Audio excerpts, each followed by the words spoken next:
അവകാശങ്ങൾക്ക് വേണ്ടി കാത്തുനിൽക്കാതെ സർക്കാരിൽ നിന്ന് അവ ചോദിച്ചു വാങ്ങുന്നവരായി പൊതുജനങ്ങൾ മാറണമെന്ന് പട്ടികജാതി പട്ടികവർഗ പിന്നാക്ക വിഭാഗ വികസന മന്ത്രി ഒ.ആർ. കേളു. കാഞ്ഞങ്ങാട് ബ്ലോക്ക് പഞ്ചായത്ത് മേൽഭാര പട്ടികജാതി ഉന്നതിയിൽ സർക്കാരിന്റെ അംബേദ്കർ ഗ്രാമ വികസന പദ്ധതി പ്രകാരം ലഭിച്ച 1 കോടി രൂപയുടെ വികസന പദ്ധതികൾ നാടിന് സമർപ്പിച്ച് സംസാരിക്കുകയായിരുന്നു മന്ത്രി. ഫർണിച്ചറിന്റെ രാജാക്കന്മാർ ഇനി കാസർഗോഡും. ലോകോത്തര നിലവാരമുള്ള ഫർണിച്ചറുകൾ മിതമായ വിലയിൽ നിങ്ങൾക്ക് സ്വന്തമാക്കാം. D&G furniture and interior, Kanhangad, Kasaragod. അതിദരിദ്ര വിഭാഗത്തെ സമൂഹത്തിലെ മറ്റു വിഭാഗങ്ങൾക്ക് ഒപ്പം എത്തിക്കുന്നതിനു വേണ്ടിയുള്ള പ്രവർത്തനങ്ങളാണ് മുഖ്യമന്ത്രി പിണറായി വിജയൻ നേതൃത്വം നൽകുന്ന സർക്കാർ നടത്തിവരുന്നതെന്നും സ്കൂൾ, ആശുപത്രി, റോഡുകൾ തുടങ്ങി സർവോന്മുഖമായ വളർച്ചയാണ് സർക്കാരിൻ്റെ ലക്ഷ്യമെന്നും എല്ലാ വിഭാഗങ്ങളെയും ഒരുപോലെ ചേർത്ത് പിടിച്ചുകൊണ്ടാണ് കേരള സർക്കാർ മുന്നോട്ടു പോകുന്നതെന്നും മന്ത്രി ഒ.ആർ. കേളു പറഞ്ഞു. ഒരു ഉന്നതിക്ക് നമ്മൾ 1 കോടി രൂപ കൊടുക്കും.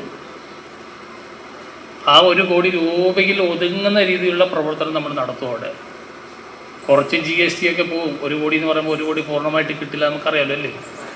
കുറച്ച് GST ഒക്കെ പോയിട്ട് അതിൻ്റെ ബാക്കി പൈസ ഉപയോഗിച്ച് നമ്മൾ ചെയ്യും. നമ്മുടെ സർക്കാർ അല്ലെങ്കിൽ നമ്മുടെ വകുപ്പ് ഒരു വർഷം ഇത്തരത്തിലുള്ള 100 ഉന്നതിയാണ് ഒരു വർഷം എടുക്കുന്നത് കേരളത്തിൽ. നമ്മൾ മനസ്സിലാക്കാൻ വേണ്ടി പറയും, 100 ഉന്നതിയാണ് ഒരു വർഷം നമ്മൾ കേരളത്തിൽ നടപ്പാക്കുന്നത്.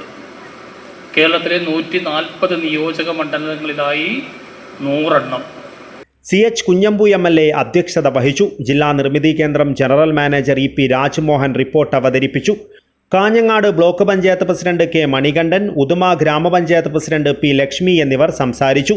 Uduma grama panchayat vice president KV Balakrishnan, Kanhangad block panchayat ആരോഗ്യകാര്യ standing committee chairman MK Vijayan, Uduma grama panchayat മെമ്പർമാരായ സുനിൽകുമാർ മൂലയിൽ, N ചന്ദ്രൻ, പട്ടികജാതി ജില്ലാ ഉപദേശക സമിതി അംഗം ചന്ദ്രൻ കൊക്കാൽ, വിവിധ രാഷ്ട്രീയ പാർട്ടി പ്രതിനിധികൾ എന്നിവർ പങ്കെടുത്തു.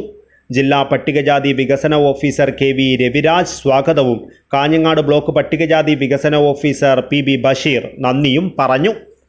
News bureau, Kasaragod.